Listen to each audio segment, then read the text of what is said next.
Soy Vicente de Kinder C. Ahora vamos a hacer brocheta de fruta.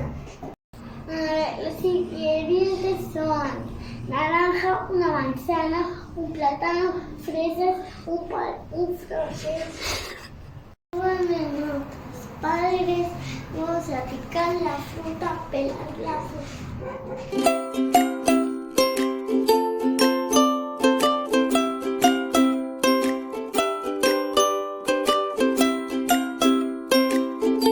Ahora vamos a armar la brocheta.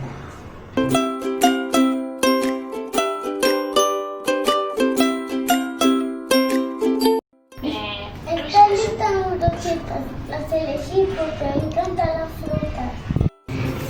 Elegí las brochetas porque es saludable para los niños. Adiós.